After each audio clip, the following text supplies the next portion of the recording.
අම්මා මාස 10ක් මහන්සියෙන් හදපු හදවත මේ වෙනකන් බලාගත්තු තවත් දෙවි කෙනෙක් ඉන්නවා. ඒ වෙන කවුරුවත් නෙවෙයි. ඒ තමයි ආදරණීය තාත්තා. අපි හිතපු දේ ගෙනල්ලා ගෙදර සාලේ මේසෙ උඩින් තිබ්බනම් උට වෙන දෙවි කෙනෙක් නෙවෙයි. ඒ තමයි තාත්තා. අපි හිතනකොට ඒ හිතන දේ තාත්තා ගෙනල්ලා ගෙදර සාලේ මේසෙ උඩින් තියලා ඉවරයිනේ. මොකද තාත්තා වැඩ කරලා ගෙදර එනකොට ලස්සන ඕන තරම් කැම જાති දකින්න නැති කන්න. හැබැයි මොන හරි දෙයක් කඩදාසිය පොලේ පොතාගෙන ඇවිල්ලා මට දීලා මම එක කනව බලාගෙන තාත්තා සතුටුනා එක පැත්තක ඉඳගෙන. උදේ තාත්තා ලස්සන ඇඳුම් ගොඩාක් දකින්න නැති. හැබැයි 8 වසරට 9ට 10ට 11ට මම පාස් වෙනකොට කොහොම හරි මගේ නිල ඇඳුම තාත්තා මට මහලා දුන්නනේ. කොහොම හරි මගේ පොත් ටික තාත්තා මට අරන් දුන්නනේ පුතේ. මට එක විනාඩියක් තිබුණාද අහන්න තාත්තගෙන්. තාත්තට මහන්සිද කියලා. ලස්සන යාළුවෝ හම්බ වෙයි. තාත්තට වැඩිය ලස්සන මගේ තාත්තට වැඩිය ශක්තිය තියෙන මිනිස්සු ඕනතරම් මේ ලෝකේ හම්බ වෙයි. හැබැයි මගේ තාත්තා වගේ මේ ජීවිතේ දුන්න කෙනෙක් කවදාවත් හම්බ වෙන්නේ නැහැ. කවදාවත් හම්බ වෙන්නේ නැහැ පුතේ.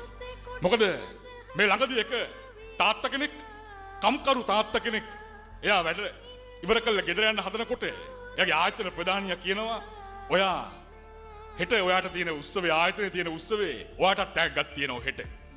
ඔය තෑග්ග ගන්න එනකොට ඔය කැඩිච්ච සෙරප්පු දෙක නම් දාගෙන ඉන්න එපා කියලා එයාට රුපියල් 1500ක් දෙනවා. මේ 1500 අරන් ගිහිල්ලා හොඳ සෙරප්පු දෙකක් අරන් එන්න කියලා. ඒ තාත්තා මෙයාට දෙනවා. මේ තාත්තා ගෙදර ගිහිල්ලා පහුවෙන්දා නැවත එනවා උත්සවයට. අර උත්සවේ වැඩත් ඔක්කොම ඉවර කළා. මේ තාත්තට අර උත්සවේ අවසානට තියෙන තෑග්ග ගන්න. මේ තෑග්ග ගන්න මේ තාත්තා නැග්ගේ සෙරප්පු දෙකක් නැතුව. සෙරප්පු දෙකක් නැතුව නැග්ගේ. මේ තාත්තා නැගලා අර තෑග්ග අරගෙන කියනවා මට විනාඩියක් කතා කරන්න පුළුවන්ද? මොකද ආයතන ප්‍රධානියාගේ මූණ හොඳ නෑ අද. මේ මයික් එක අරගෙන මේ තාත්තා කිව්වා සර් මට සමාව වෙන්න. මම ඊයේ සෙරප්පු දෙකක් ගන්න ඔබතුමා මට දුන්නේ සල්ලි අරගෙන සෙරප්පු කඩේට ගියා. මට සෙරප්පු දෙකක් ගන්න මතක් වෙනකොට මට මතකයි මගේ පුතා මට කිව්වා මාස දෙකකට විතර කලින් තාත්තේ මගේ සෙරප්පු දෙක කැඩිලා කියලා. සර් මම මගේ පුතාට ඒ සල්ලි වලින් සෙරප්පු දෙක අරන් ගියා. සර් අද මගේ කැඩිච්ච සෙරප්පු දෙක මම ස්ටේජ් එක ළඟ බිම ගලවලා මම සර් සෙරප්පු දෙකක් නැතුව අද ස්ටේජ් එකට නැග්ගන්නේ ඒකයි. මොකද පුතා ගොඩක් සතුටු වුණා. හිතන්න පුතෙක් වෙනුවෙන් තාත්තා කෙනෙක් එහෙම හිතනකොට පුතෙක් කොහොමද නරක යාළුවෝ ආශ්‍රය කරන්නේ? මම යනවා පුතේ මේ ළඟදී අක්කරේපත්තුවේ මැතිවරණ රාජකාරියකට. ඒ අක්කරේපත්තුවේ ඉන්නකොට අක්කරේපත්තුවේ පොලිසියෙන් රෑ 12ට මට කතා කරලා කියනවා එක පුතෙක් තාත්තා කියලා.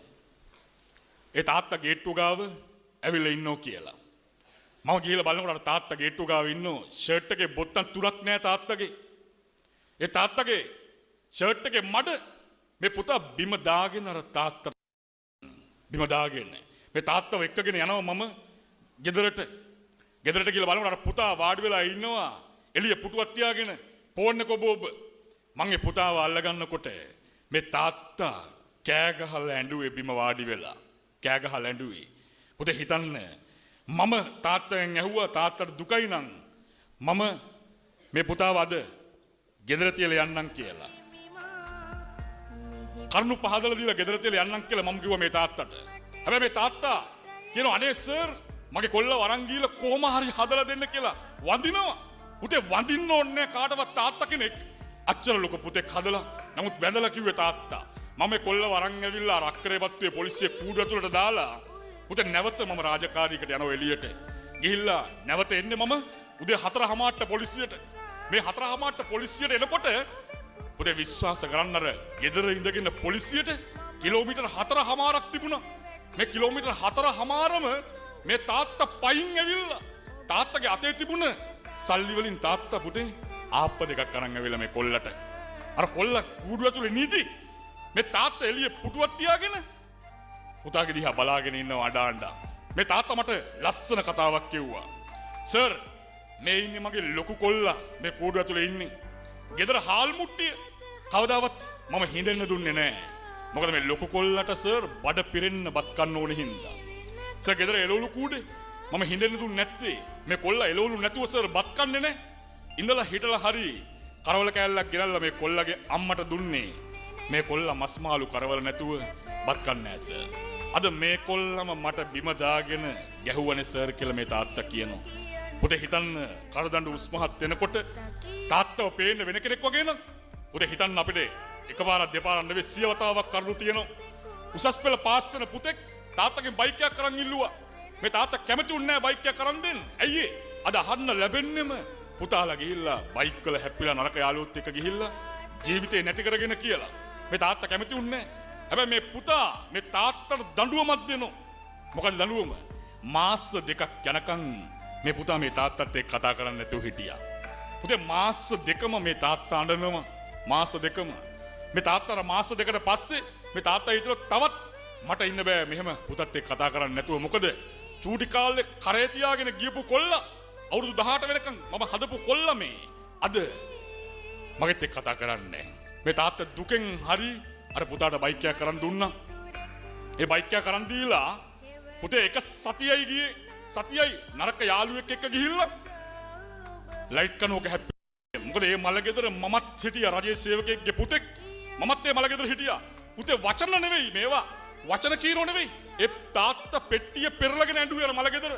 අර මල් ශාලාවෙන් ඇවිල්ලා නැවත අර මරණේ හැදුවා. ඒ තාත්තා අඬ එකම එක දෙයක් කිව්වා. මට සමා වෙන්න මගේ පුතේ. මම තමයි වැරද්ද කරේ උඹට බයික් එකක් අරන් දීලා. අදට තාත්තා බනිනවා ඇති. පුතේකුට අදට තාත්තා ගහනවා ඇති සමහර වෙලාවට. හිතන්න ඒ ගහන්නේ බනින්නේ ජීවිතේ හදාගන්න. මොකද චූටි කාලේ ඉඳගෙන පුතේ වැරදි දැක්ක වෙලාවට වැරද්ද මට තාත්තා පෙන්නලා දුන්නනේ. චූටි කාලේ ඉඳලා අද තාත්තා කියන දේවල් පුතෙක් විදියට මට අහන්න බැරිද?